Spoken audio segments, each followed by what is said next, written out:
Today we will consider a conversation with a New Ager. This is actually a succinct retelling of a conversation betwixt myself and an adherent of the New Age worldview.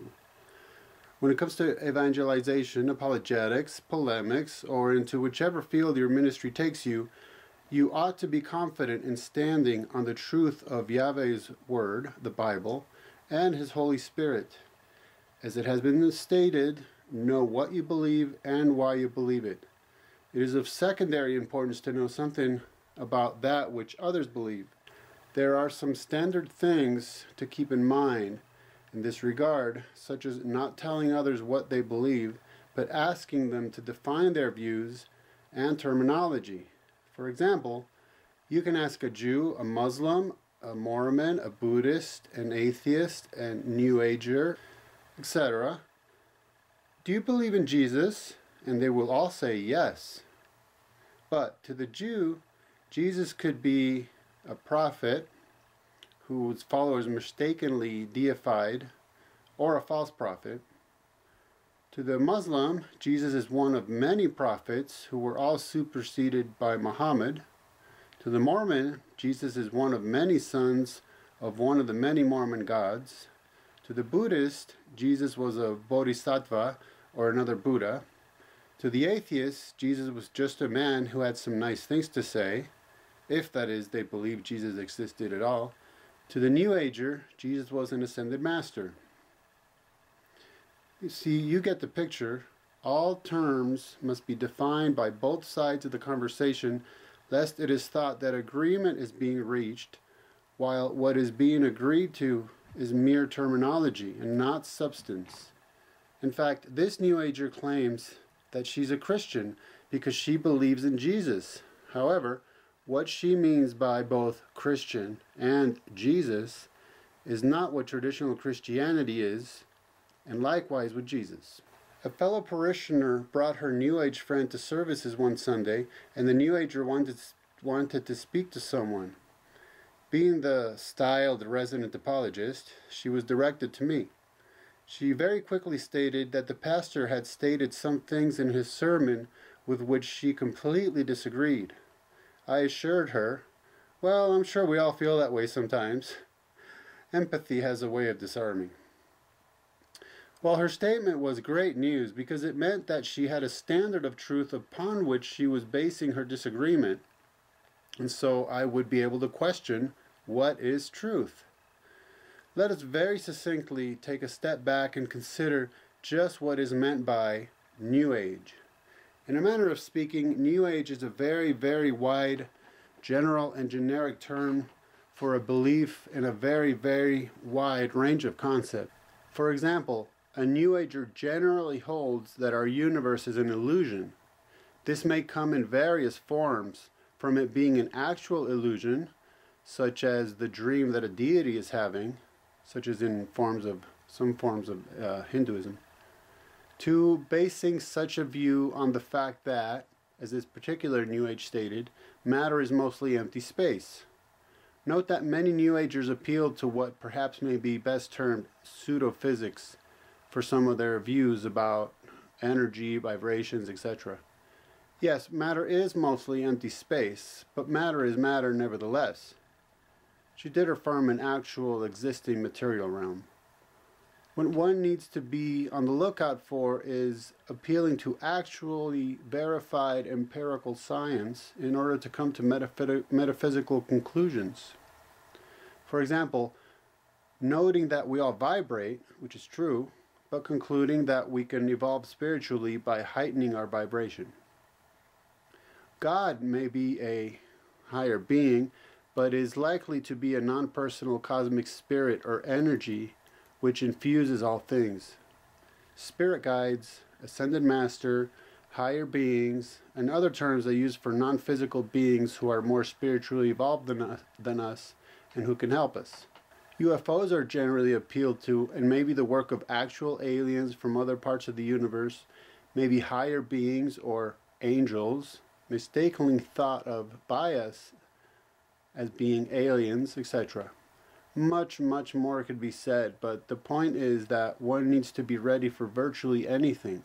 For example, I knew a New Ager who had a conversation with a tree which could travel through time. He also claimed that when he was taken aboard a UFO, he asked the aliens if they knew where any gold was, and they showed him some images of landscapes. Thus, he would occasionally drive around the mountains where he lived to see if anything looked familiar.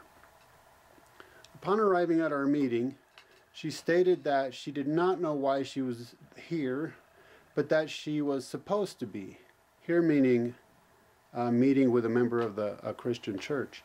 As it turns out, she was mostly interested to learn what Christians were being taught nowadays. She came from a Christian background, whatever that means, had been away from the church for a very long time, and was curious to learn what was occurring therein today. Thus, she initially and specifically asked about my view of God. Well, in my life BC, I had been somewhat involved in the New Age movement, and so I knew how to approach her, and that there were certain things that were sure to come up, as well as certain things with which we must deal. Certainly, this seemed like an open door to preach the gospel to her, but I thought she could find just about anyone who would do that. However, she would proceed in accordance to her modus operandi, the basic New Age manner whereby she was accustomed to doing things. She would hear it and decide what portions to keep and which to discard. This would be based on how the gospel matched or did not match her preconceived notions. I thought that she could not find just anyone who would question her and have her dig deep into herself and her beliefs. My purpose was to have her face the fact, in fact it is, that she had absolutely nothing upon which to rely for that which she held to be true. I purposed to question her presuppositions, and so we began by discussing truth. I gracefully sidestepped her question, noted that she had told me of her disagreement with the pastor, and noted that she was making truth claims. She had to be basing her disagreement upon something with which the pastor was conflicting, and it was that something about which I wanted to know. The reply was all but expected, and was that the issue is that the pastor was expressing, quote-unquote, his truth, and that she was expressing, quote-unquote, my truth. This has been a very popular manner whereby to look at disagreements for a long time and is used by many people. It even came up in a 2012 episode of Donald Trump's Celebrity Apprentice. I explained that truth has no ownership, and so it cannot be mine, yours, or anyone's. Rather, truth is absolute. That it is absolute is the very definition of truth. It is the very concept of truth. Now, absolute means that something is that which it is, regardless of whether we like it or not, whether we agree with it or not, whether we prefer it be different or not, whether we know about it or not. I use this as an example. If I believe sincerely with all my heart and mind that 2 + 2 = 5, is this true? No. But it is my truth.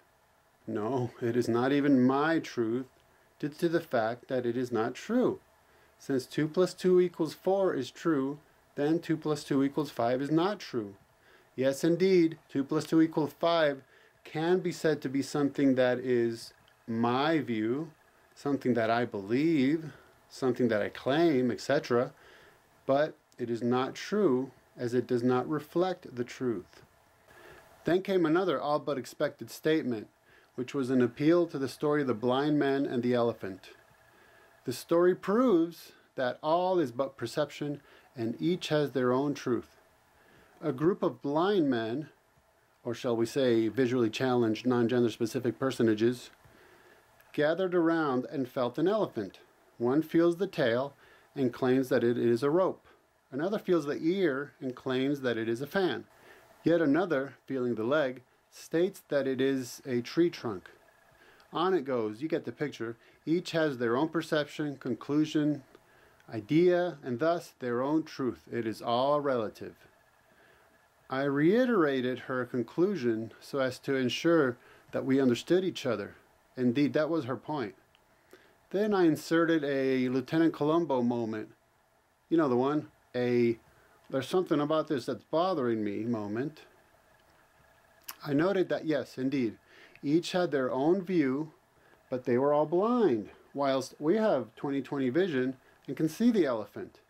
The story is actually the exact opposite of what so many people think it is. The point is that we know that it is an elephant. Blind men are all claiming to know what it is, but they are all wrong. And we know that they are wrong because the absolute truth is that it is an elephant. They can believe what they will, but they are wrong, period. Well, thereafter, whenever such an issue as conflicting views came up, she would catch herself and replace my or your truth with my view or belief and your view or belief. Of course, if you ever deal with anyone who denies absolute truth, you just ask them if their claim is absolutely true. If it is, which it is, then they have just admitted to absolute truth. If it is not, well then, just tell them that since their claim is not absolutely true, then you will feel free to disregard it. Now, one thing is the conceptual acknowledgement that there is such a thing as truth, absolute truth at that. Yet, how we discern the truth is another matter altogether. Thus, I noted that she kept referring to things, her views, as if they were so. But just how had she come to them? Well, this is another all but expected statement to the effect of that she runs concepts through her heart and sees how it feels. Indeed, from New Agers to Mormons, this is just about the only thing that many have. Just see how it feels. If it feels right, then it is so, and if it does not, then it is not so. Very interesting, but I asked if she had ever had that experience of passing something by her heart filter, having it feel right and true, but then later on changing her mind, discerning that it was not right and not true after all. Her answer was that, yes, that happens, quote unquote, all the time.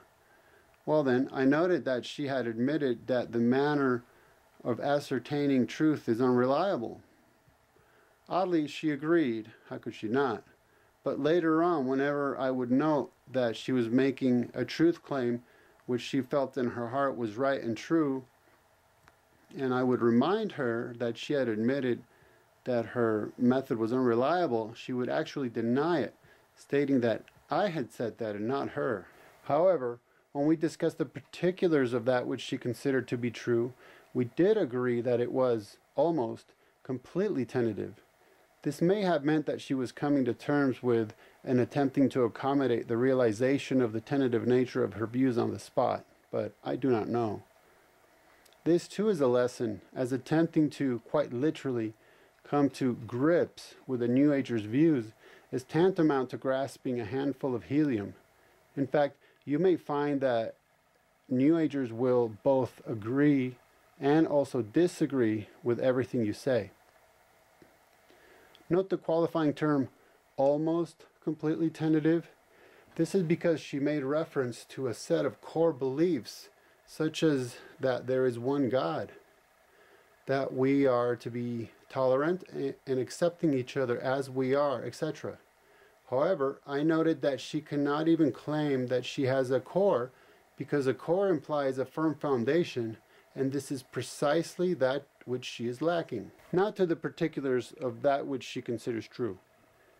She would preface her truth statements by referencing, quote unquote, in my readings, such and such, so that her readings revealed that this or that is a truthful fact. I asked her to what she was referring by readings. It turned out that she reads the writings of New Age spirit channelers, who are people who open themselves up to communicating with who knows who or what.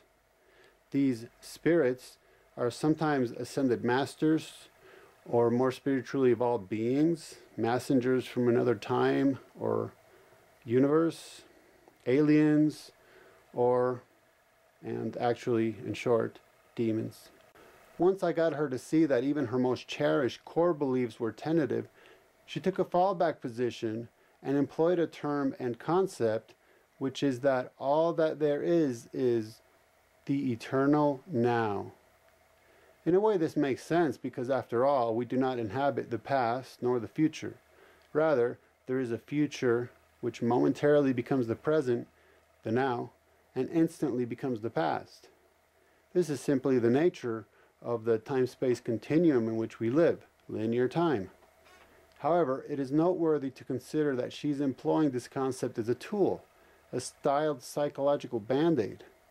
You see, since she has no foundation upon which to base even her supposedly core beliefs, she must rely on what? She relies on what she believes right now. She must live in the now because she must hold on to that which she believes right now as an anchor to whatever reality might be.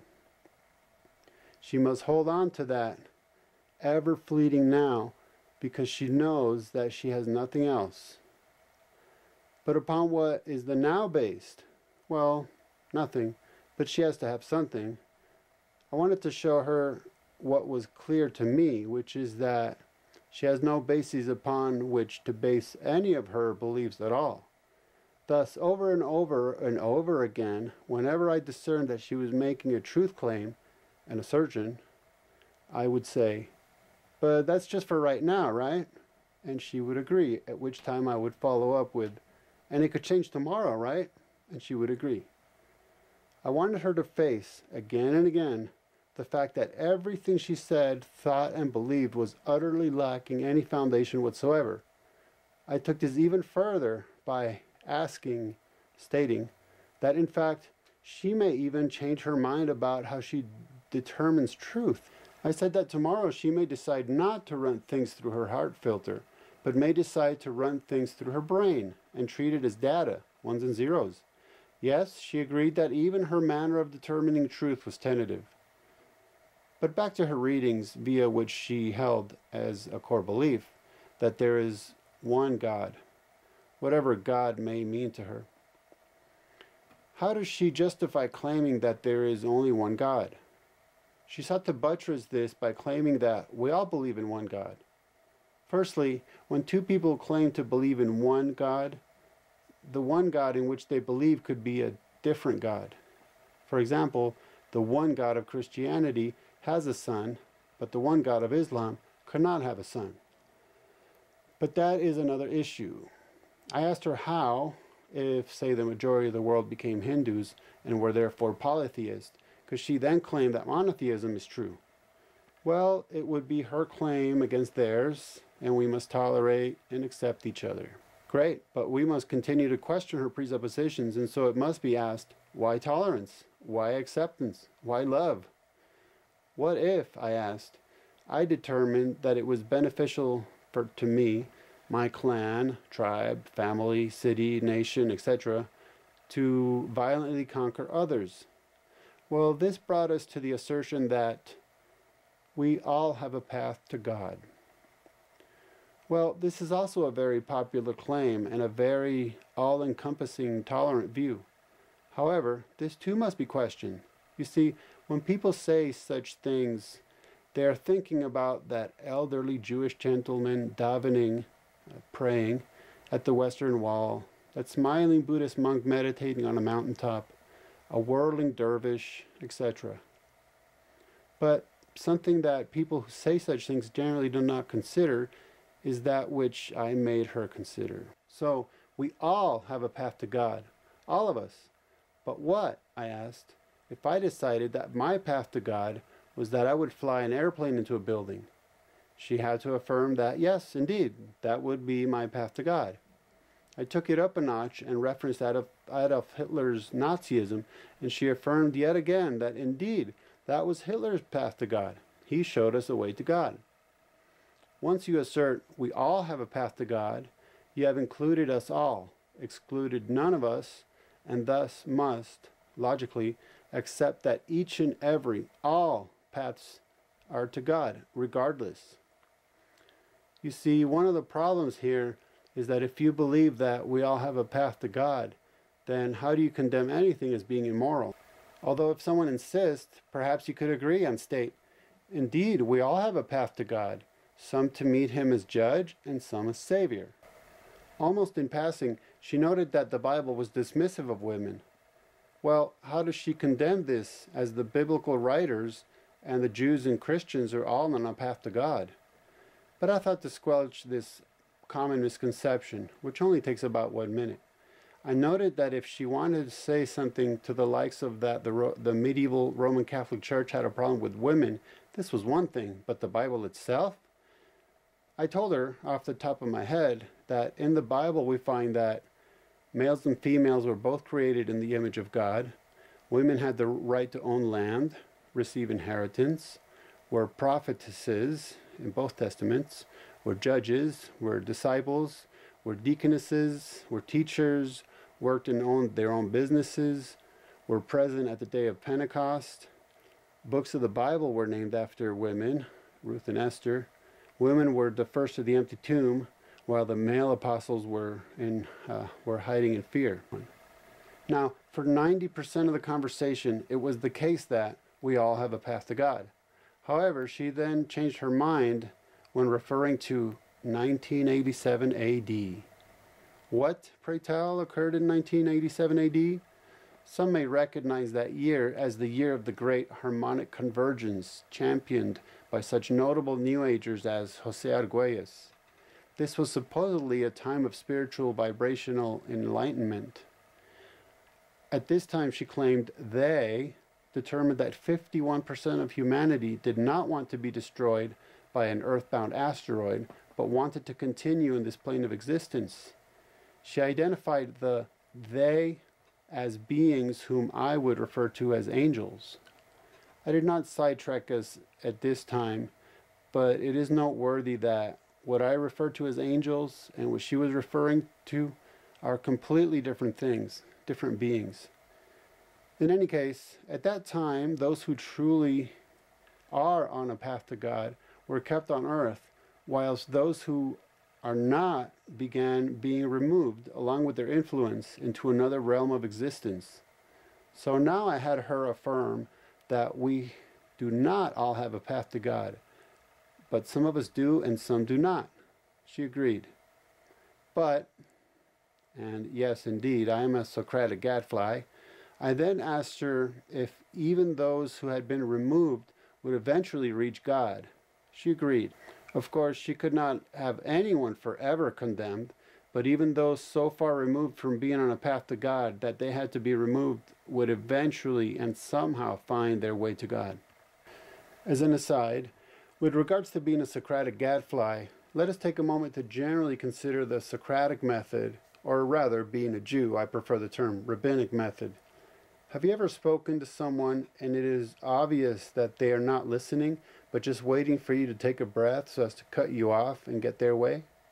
When that happens, or something like it, it is not even a case of in one ear and out the other.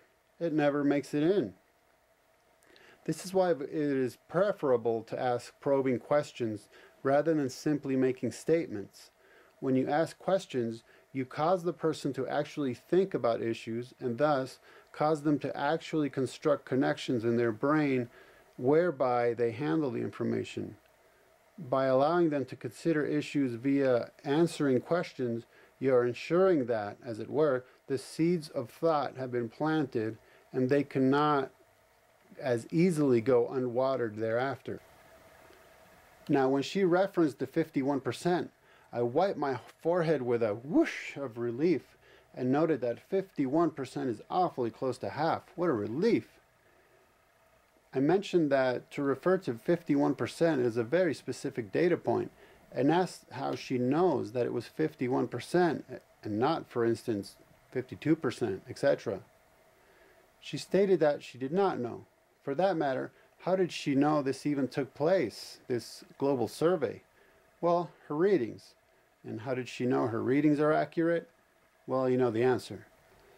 In fact, she also referenced our four bodies, which is another popular New Age belief, which are generally listed as the physical body, the mental body, the emotional body, and the ethereal body.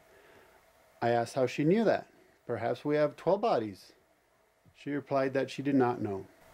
Understand that we are all exclusivists, if for no other reason than inclusivists exclude the exclusivist, and thus show themselves to not be inclusivists, but exclusivists.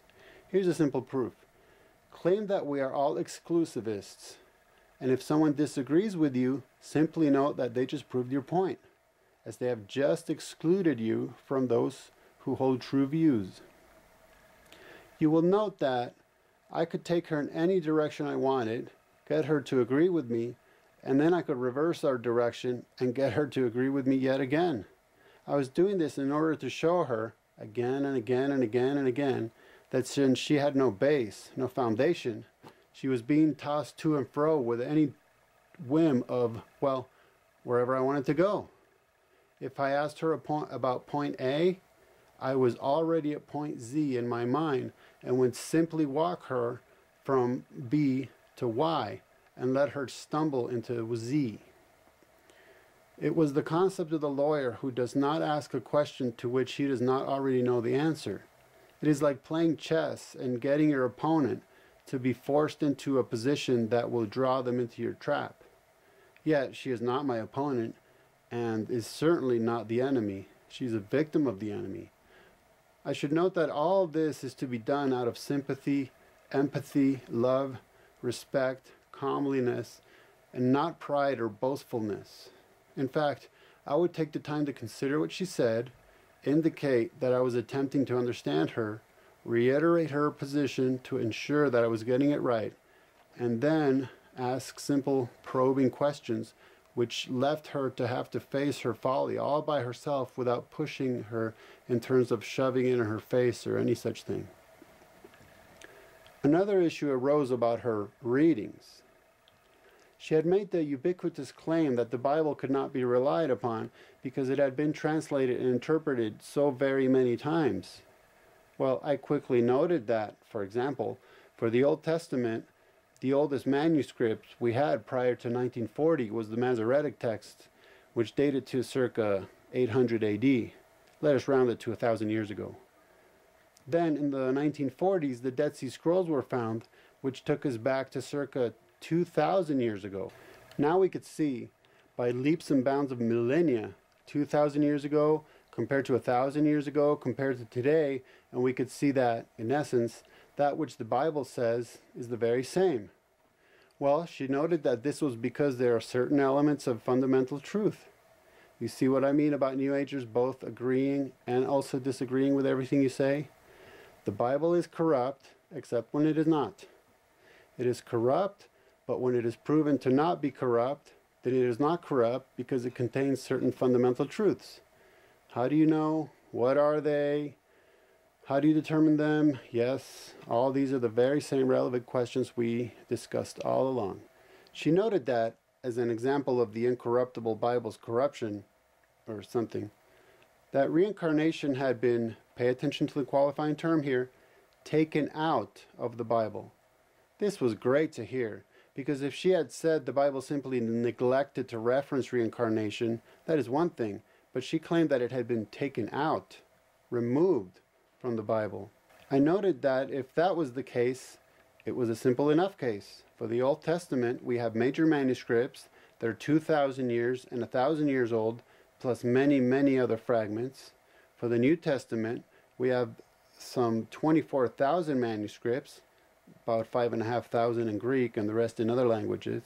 Thus, if it was taken out, all we had to do is look at an earlier manuscript which refers to reincarnation, then look at more recent manuscripts in which the reference is missing, and voila, proof that it was taken out. Well, she had an answer to this, and it was that the manuscripts which still can be shown to reference reincarnation are hidden away in the Vatican. Lack of evidence is not evidence.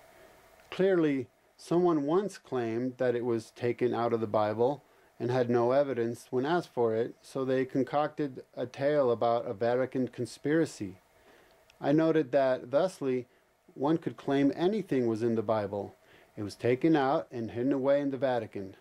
She assured me that she would provide me the evidence. I'm still waiting. While we're at it, she also claimed that Jesus acquired his mystical wisdom and abilities whilst traveling in Egypt, Tibet, India, etc., and learned from all the great masters of those religions. This too is a very, very common claim. It is common enough that it was researched in detail and discredited. No, it was not researched via an internet search engine, but via actual boots on the ground. People who traveled to the various localities where Jesus supposedly traveled, to the many places said to still contain records of Jesus' stay.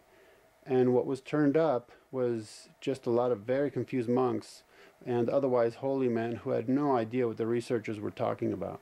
Of course, Jesus did some of his growing up in Egypt, but that he learned the mystical ways of their gods and clergy is simply unknown. It is not mystical, but mythical.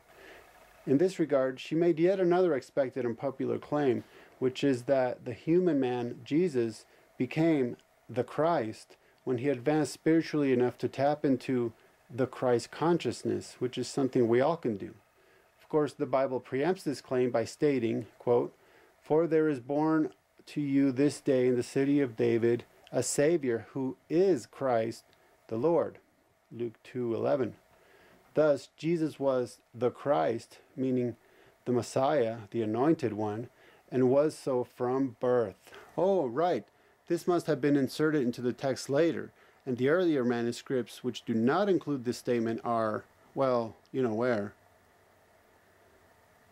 What Jesus, who became the Christ, learned in his travels and studies were certain, what is generally known as power words or phrases, which are known in common parlance as positive affirmations. This means that he learned key words and phrases which amounted to the power to change reality.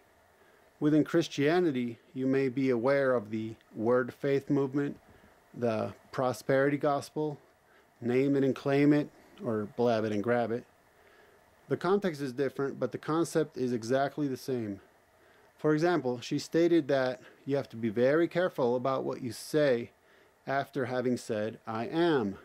For example, Jesus learned a very powerful phrase, "I am the resurrection and the life," and likewise claimed to be the I am.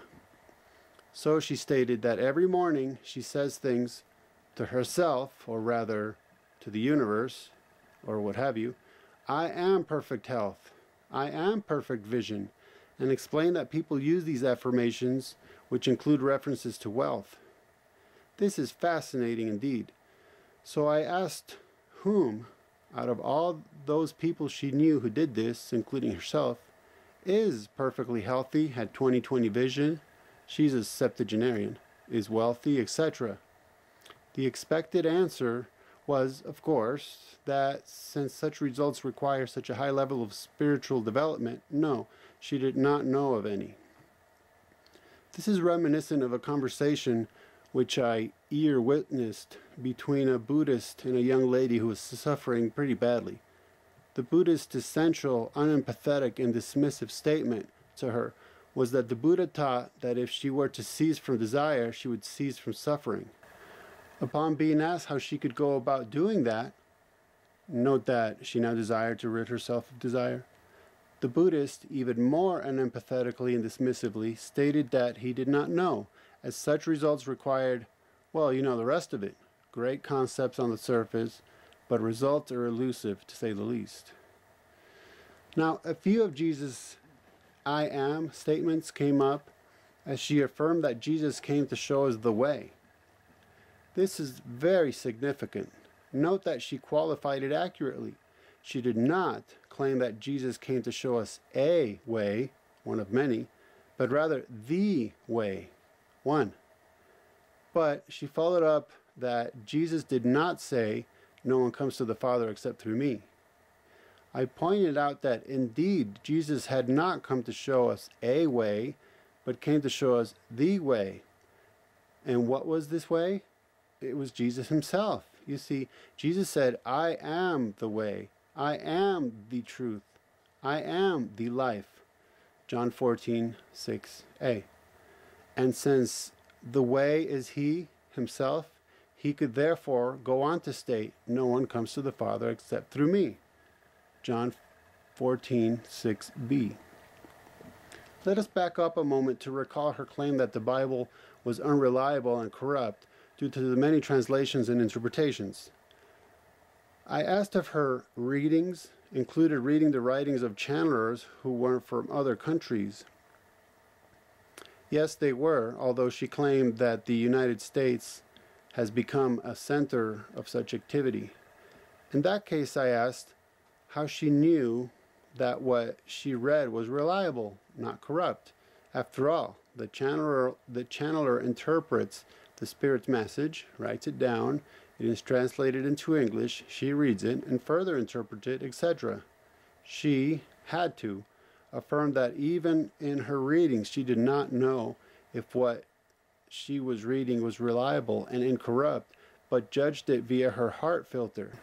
So it must be the case that even when it came to her truth claims based upon her readings, she could not be assured beyond the fleeting eternal now, yes, an oxymoron, but one to which she is temporarily beholden, that these things were so.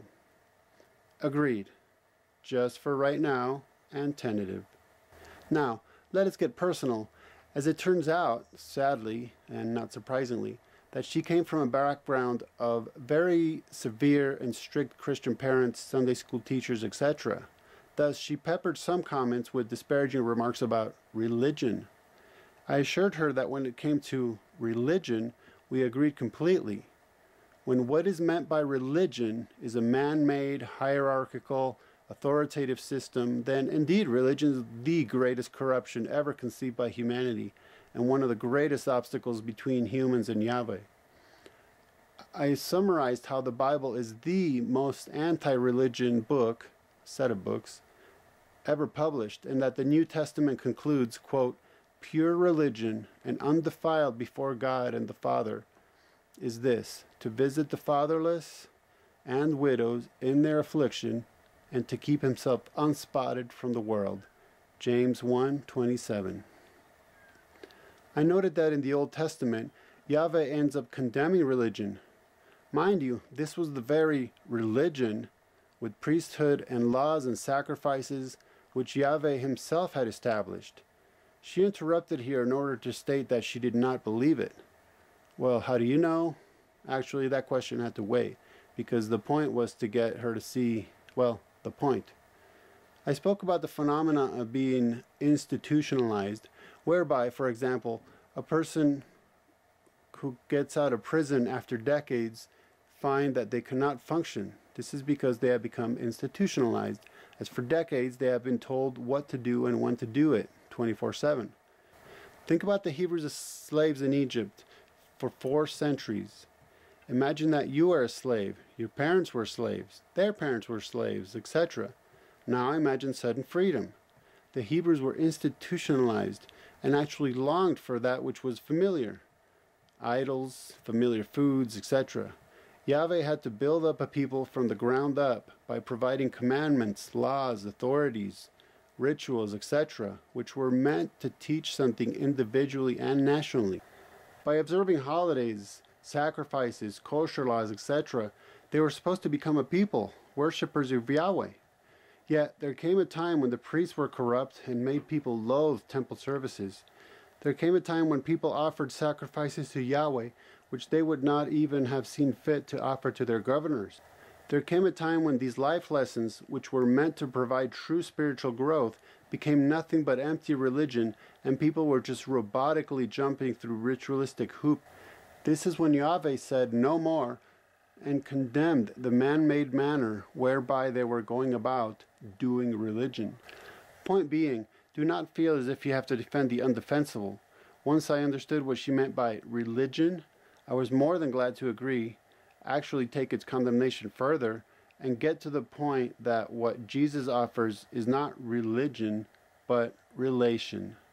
While I believe that all things eventually break down into spiritual warfare, there was a manifestation of that war in terms of psychological factors. You see, when she heard certain terms, she would disregard the context in which those terms were being used, define them with her own concept, and then react negatively towards what turns out to not be what was actually stated, but towards her misunderstanding, or rather misinterpretations. For example, what the pastor had stated, with which she completely disagreed, is that the Bible's main message is relationship. No, she insisted, it is not about relationship, but about love. Well, indeed, but I noted that relationship is based upon love. She denied this and made reference to, for example, abusive relationships. Well, certainly, but within the context of a sermon, a very specific sort of relationship was being referred to. A relationship based upon love. It was the context of the sermon which defined the term relationship. This is a proper interpretive principle and common sense. However, since she uncontextually expanded the definition of relationship beyond the confines of the context, she proceeded to read her misdefinition of the term into the sermon, which resulted in an utter miscomprehension of that which the sermon was meant to convey. She likewise referenced a very lovely ladies' luncheon she had attended, which included a very nice message one. However, the message made reference to Jesus having been a sacrifice, which he most certainly was not, in her view. She explained that as she was growing up, she was expected to sacrifice for family, for work, for country, etc., and this resulted in being unfulfilled as the self was sacrificed for everyone and everything else. Do you see the pattern? Again, she inserts her loaded definition of a term into the message. This results in the message being misunderstood, and she is left to reject not the actual message, but her misunderstanding of it. In her view, Jesus gave himself, but he was not sacrificed, or a sacrifice. Well, yes, Jesus gave himself, and was given, as a sacrifice. I noted this to her, and later on took it farther still by pointing out that when she referred to Jesus and I referred to Jesus, we were not referring to the same person. Thus, I pointed out that it seemed to me that she was not viewing Jesus as he really is, as those who actually knew him, walked with him, talked with him, traveled with him, ate with him, portrayed him. Rather, she was coming to Jesus with preconceived notions in her mind, and these preconceived notions were actually blurring the real Jesus and leaving her with a Jesus made in her own image. This is how and why she could read the New Testament and parse it. Jesus said this, but did not say or do that. She was not basing this upon grammatical context, historical context, cultural context, manuscript-based higher criticism, or any such thing, but merely by the feeling her way through the text. You may have noted that earlier I employed the term judge, as in that she judged it via her heart. This is because the issue of judgment, passing judgment, being judgmental, is another expected issue which one must breach with New Age. She noted that one thing upon which she was working spiritually is to cease judging.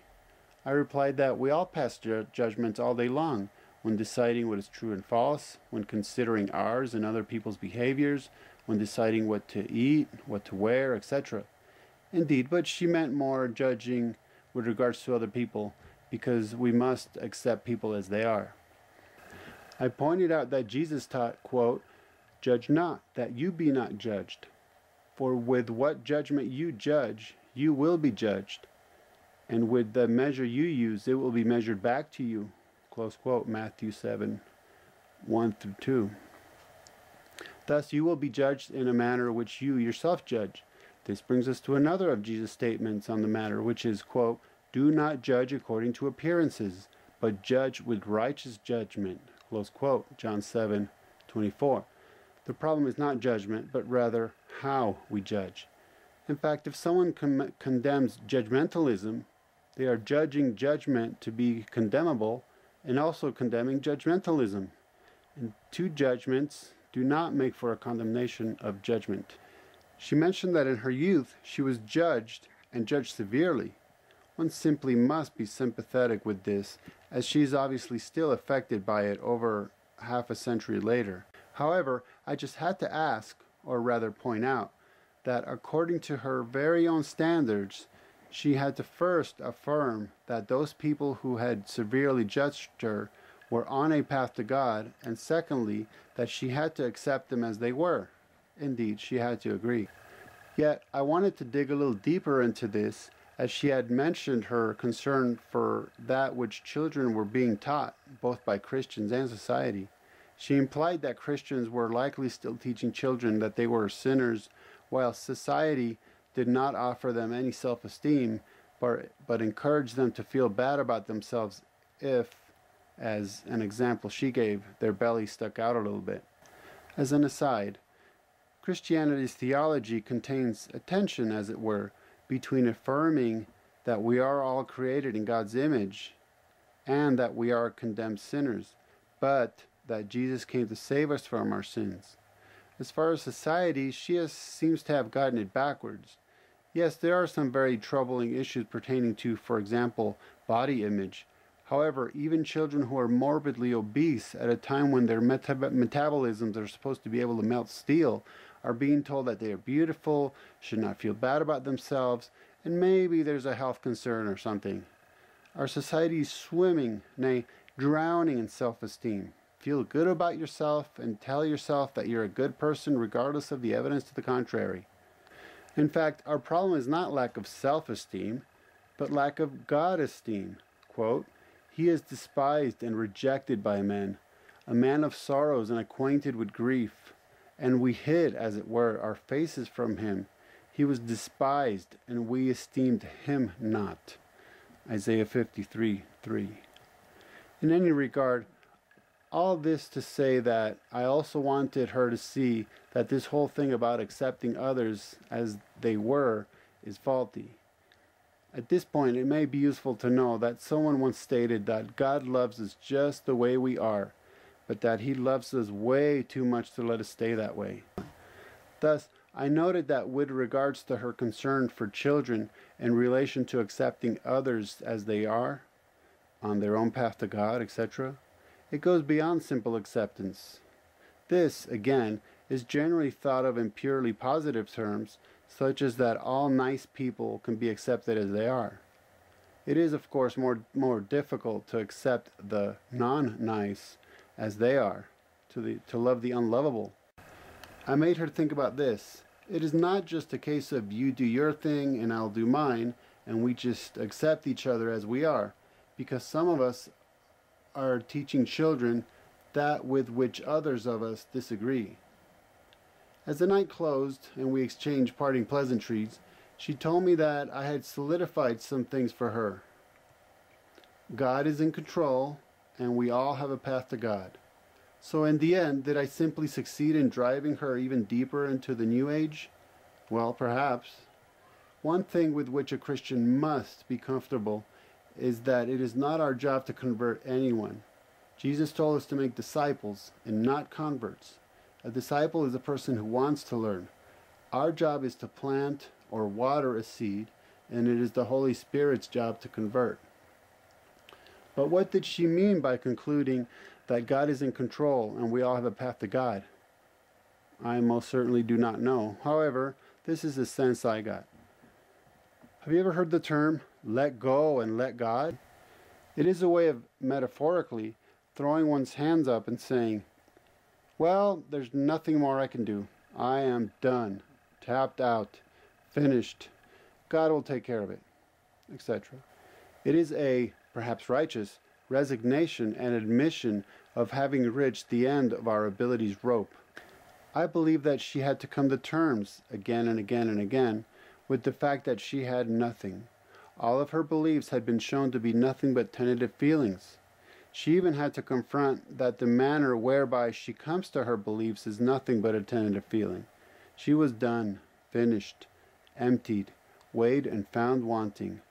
Thus, she affirmed that God is in control because she most certainly had none. She affirmed that we all have a path to God because she simply lost her ability to discern anything at all. Thus, she had to admit that I had a certain something.